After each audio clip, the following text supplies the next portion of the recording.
I had come to the lake that morning for one reason: to escape. The world felt quieter here, where the water reflected the sky like polished glass and the wind whispered through tall pines.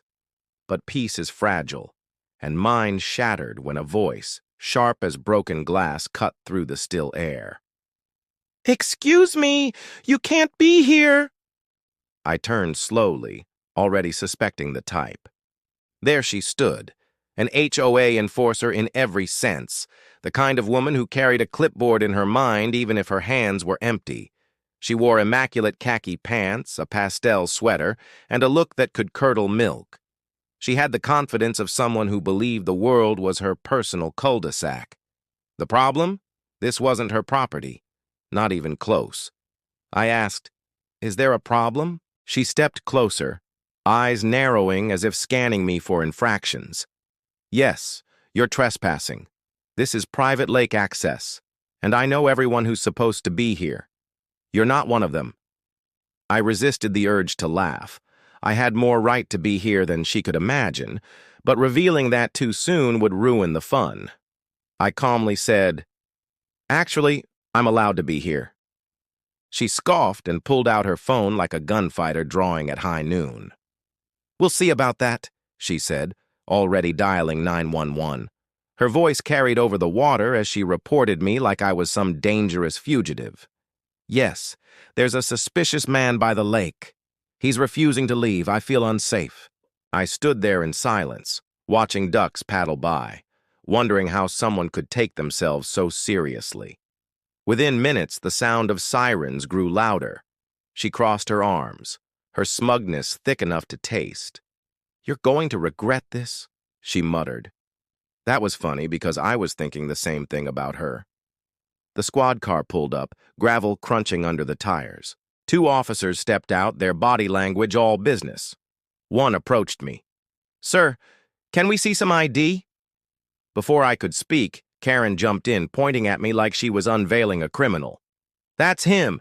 He's been loitering, trespassing, and refusing to leave. I told him this was private property, but he smirked at me." The officer turned to me. "Sir?" I reached into my jacket slowly, pulling out my wallet. But instead of handing over my driver's license, I showed them something else, a badge. The moment their eyes fell on it, their expressions changed instantly. They straightened up, tone shifting from authoritative to deferential. "Sir, I didn't realize," the taller officer said. Karen's grin faltered. "What? What is that?" I looked at her, voice calm but heavy with meaning. "It's my identification.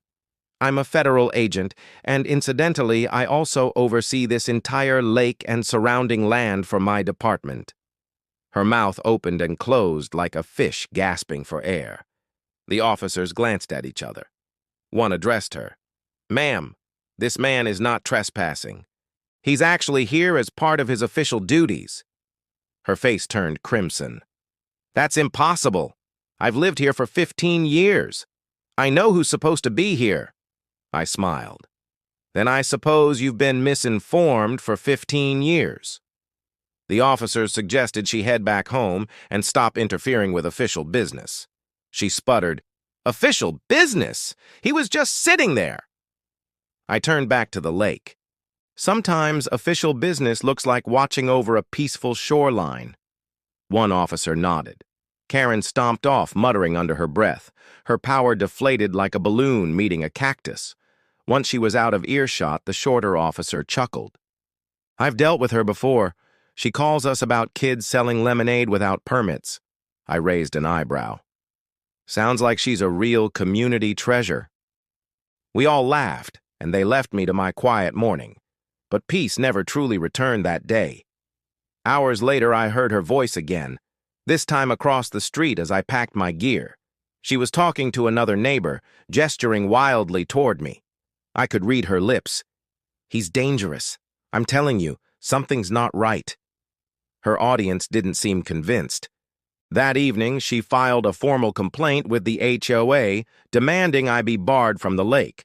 The next day, the HOA president came to speak with me.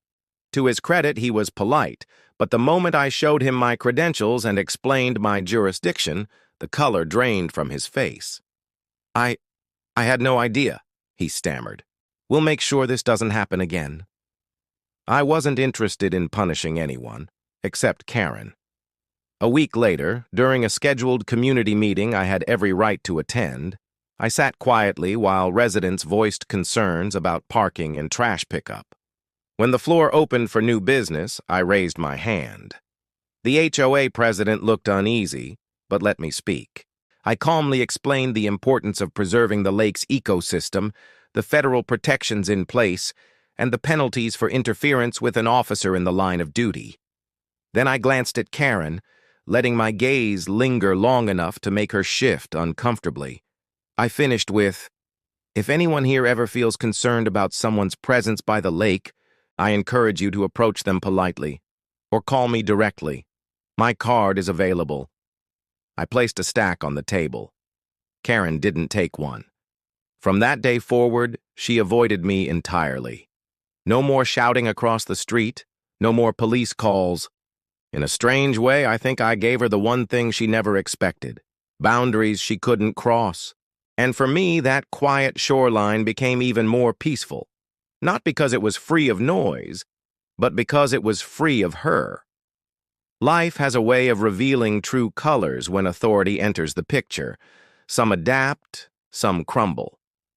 That morning by the lake began as a peaceful break, but turned into a reminder that not everyone understands respect until it's backed by a badge. If you enjoyed this story and want to hear more tales of unexpected justice, satisfying comebacks, and moments when entitlement meets reality, make sure you like this video, drop a comment sharing your thoughts, and hit subscribe to KH Stories.